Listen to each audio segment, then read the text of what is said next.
మా అనకాపల్లి నియోజకవర్గంలో stone crusher క్వారీలు మూలంగా గాలి నీరు కాలుష్యం అయ్యాయి అధ్యక్ష. ప్రజల్లో కిడ్నీ సమస్యలు ఎక్కువగా వస్తున్నాయి.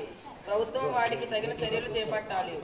ఇలాగే స్టోన్లు క్రషర్లు క్వారీలు వదిలేస్తే ప్రజల ఆరోగ్యాలు పాడవుతాయి. దీనిపై కఠిన చర్యలు తీసుకోవాలని నా మనవి అధ్యక్ష. మైనింగ్ మినిస్టర్ గారు మాట్లాడవలసిందిగా కోరుతున్నాము. అధ్యక్ష, ప్రభుత్వం ఈ సమస్యపై స్పందించడం జరిగింది. అనకాపల్లి, నర్సీకోట మండలాలలో ప్రత్యేక వైద్య శిబిరాలు ఏర్పాటు చేసి ప్రజలందరికీ బ్లడ్ టెస్ట్ నిర్వహించి కిడ్నీ సమస్యలు ఉన్నవారిని ముందుగా గుర్తించడం జరిగింది. వారికి తగిన వైద్య సేవలు ఉచితంగా ఆరోగ్యశ్రీ ద్వారా అందిస్తున్నాము. అనకాపల్లి జిల్లా ఆసుపత్రిలో ప్రత్యేకంగా డయాలసిస్ సెంటర్ ఏర్పాటు చేస్తున్నాము అధ్యక్ష.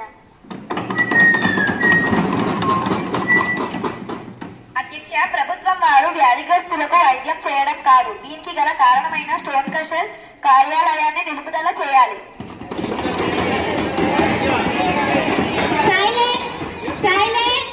మన సభ యొక్క గౌరవాన్ని తీకండి.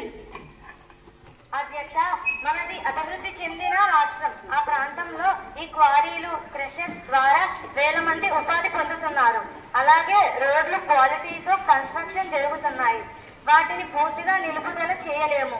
కానీ ప్రభుత్వం ఆ పరిశ్రమలకు నోటీసులు పంపించి కాలుష్య నివారణ చర్యలు కఠినంగా అమలు చేసేలా చర్యలు తీసుకుంటాము.